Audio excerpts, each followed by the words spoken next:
এক পাগলে বলছে, আমার আল্লাহ যদি খুশি হয়ে আমাকে জাহান্নাম দেয় আলহামদুলিল্লাহ।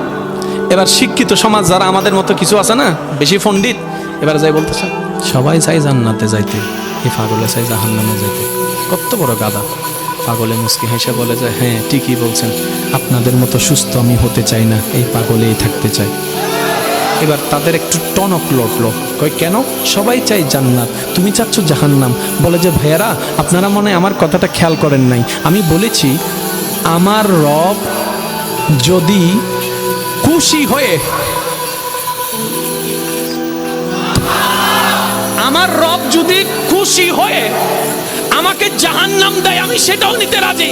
বলে যে এখনো বুঝলাম না।